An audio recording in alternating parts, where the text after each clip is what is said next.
Jan media ന്യൂസിലേക്ക് സ്വാഗതം. ഞാൻ നാസർ ചേരി. തിരൂർ സിറ്റി ഹോസ്പിറ്റലിൽ സമുചിതമായ പരിപാടികളോടെ സ്വാതന്ത്ര്യദിനം ആഘോഷിച്ചു.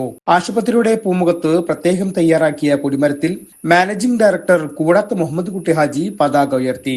ഡോക്ടർ ലിബി മനോജ് സ്വാതന്ത്ര്യദിന സന്ദേശം നൽകി.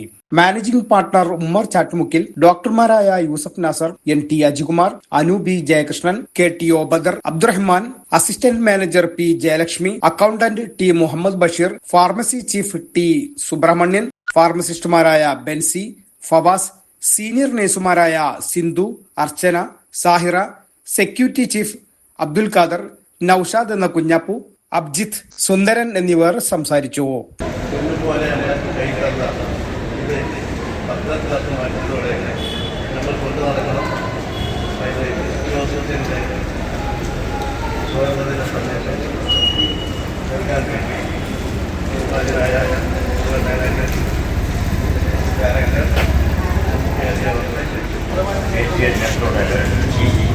പങ്കെടുത്ത എല്ലാവർക്കും ഇതുപോലെ സ്വാഗതം ചെയ്യുന്നു.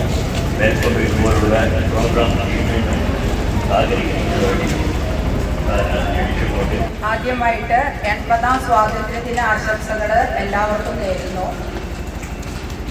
ആദ്യമായിട്ട് എനിക്ക് പറയാനുള്ളത്, നമ്മൾ ഓരോ വർഷവും ഈ സ്വാതന്ത്ര്യദിനം ആഘോഷിക്കുമ്പോൾ നമ്മുടെ പൂർവികരായിട്ടുള്ള സ്വാതന്ത്ര്യ സമര സേനാനികളെ ഒരിക്കലും മറക്കരുത്.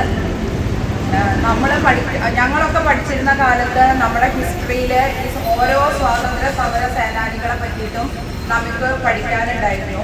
പക്ഷേ ഇന്നത്തെ നമ്മുടെ കുട്ടികളുടെ പുസ്തകങ്ങൾ, ഹിസ്റ്ററി പുസ്തകങ്ങളൊക്കെ എടുത്ത് നോക്കുമ്പോൾ അവർ പുതിയ നേതാക്കളെ കുറിച്ചാണ് പഠിക്കുന്നത്. പിന്നെ ഭാരതത്തിൽ കണ്ടുവരുന്ന ഒരു പ്രവണത എന്താണെന്ന് വെച്ചാൽ, ന്യൂനപക്ഷ സമുദായങ്ങളെ മാക്സിമം അടിച്ചമർത്തിയിട്ടുകൊണ്ടുള്ള ഒരു ഭരണമാണ്. അപ്പോൾ അങ്ങനെ ഒന്നും സംഭവിക്കാതെ എല്ലാ മതവിശ്വാസികൾക്കും, അത് ക്രിസ്ത്യാനി ആയിക്കോട്ടെ, മുസൽമാൻ ആയിക്കോട്ടെ, ഹിന്ദു ആയിക്കോട്ടെ, എല്ലാ മതവിശ്വാസികൾക്കും അവരുടെ മതവിശ്വാസങ്ങളിൽ വിശ്വസിച്ച് അവരുടെ മത ആചാരങ്ങൾ അനുഷ്ഠിച്ച് സ്വതന്ത്രമായിട്ട് ജീവിക്കാനായിട്ടുള്ള ഒരു സാഹചര്യം ഇന്ത്യയിൽ ഉണ്ടാകട്ടെ എന്ന് ആശംസിച്ച് ഞാൻ ഇന്ത്യ മുഴുവനും 80ാം സ്വാതന്ത്ര്യദിന ആഘോഷിക്കുകയാണ്. ഈ അവസരത്തിൽ നമ്മൾ അതിൻ്റെ ഒരു ചെറിയ ഭാഗമായിട്ട് എല്ലാവിധ ആശംസകളും നേരുന്നു. Jan media news, Tirur.